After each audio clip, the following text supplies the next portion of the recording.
I'm not going to talk so much about what my PhD is about, but how I'm going about it, the experience of the first, I guess, 2.5 years. First I want to say I'm absolutely loving doing my PhD. I've loved it from the beginning, and obviously there's been moments of trauma, a few, not too many. But yeah, I just want to say from the beginning, I'm not one of those people who bores their friends to death talking about their PhD all the time, but I do love it. Here we are. So the first thing to say is my PhD, I'm a visual artist with a strange heart, and it's important to bring my heart up because this is really the core of my whole PhD project. I've got a title, it changes every week, but hell, I'll give you anyway. So I'm looking at the idea of making through affect and using this making through affect process to deterritorialise the heart. Probably for the last 15 years or so, I've probably half my life I've had problems with my heart, never knowing why. I've been in maybe 15 emergency departments in 4 countries. I've fainted into the arms of, I don't know, endless strangers in the street and ended up there.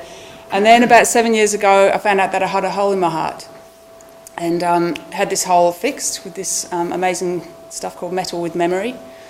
And so it really is kind of the central point on which my whole life spins, I suppose. It's been a really significant thing, and therefore it's been really significant in my art practice and in my research. And it's also been something quite amazing. Here's just where I'm at with the bird, so I'll let you read that.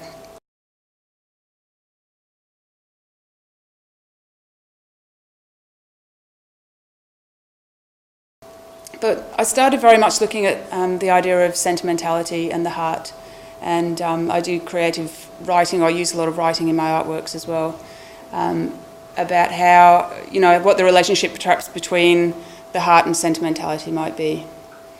I then realised that quite recently, that sentimentality really is focused on this idea of interhuman relationships.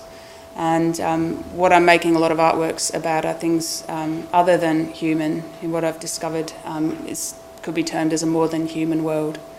And that's when I had quite a big shift away from sentimentality and towards affect. So here is the proposition that I'm working with. So I'm proposing that affect can be conditioned through and activated by the making and experiencing of an artwork in order to deterritorialise the heart.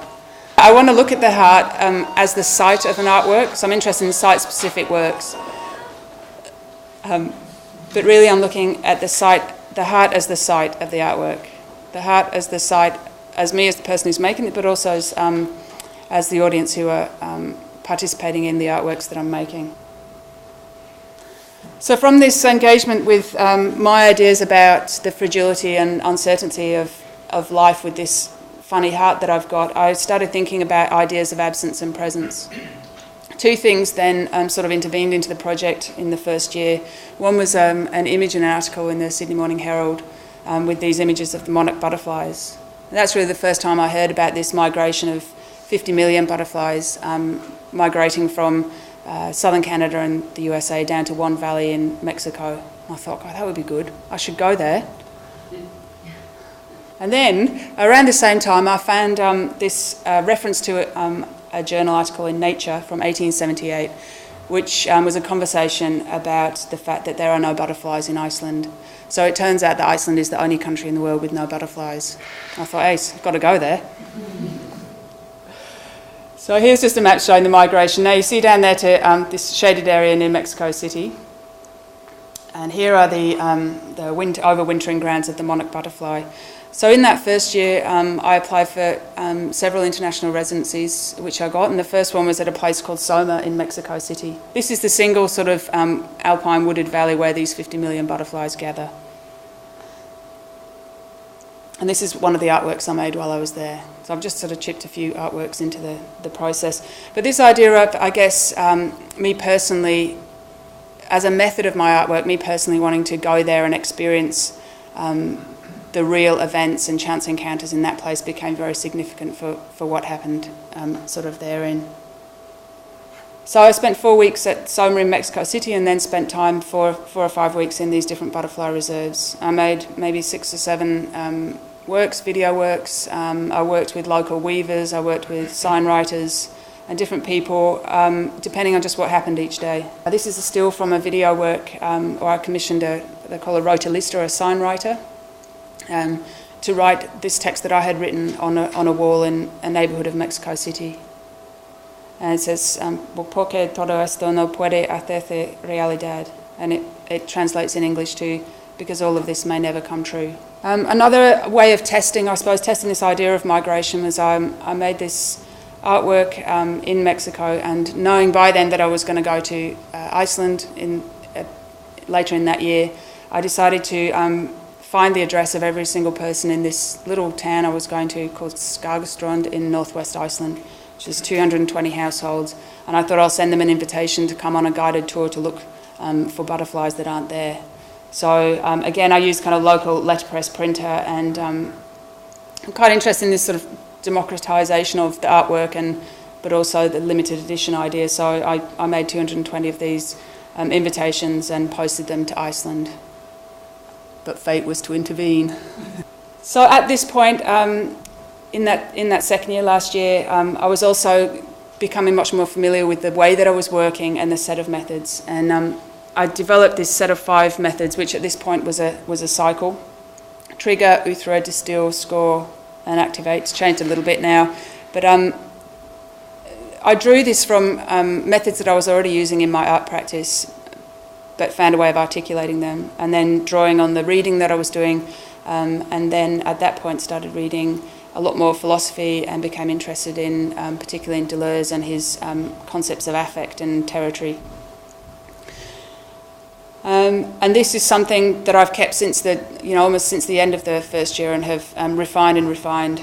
But in a way, you could also use this cycle of 5 methods to understand the process that I've taken in my PhD. I could say the trigger is the butterflies and the heart and Iceland. I then got oothra is an Icelandic word for to wander, W-A, wander.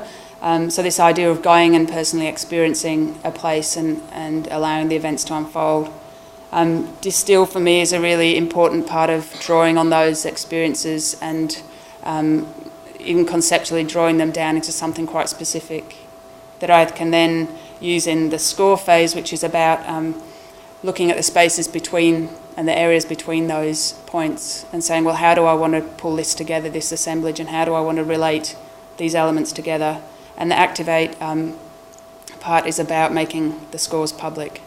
And for me, that has taken many forms, but I think it's moving towards an experience or performance participatory sort of mode.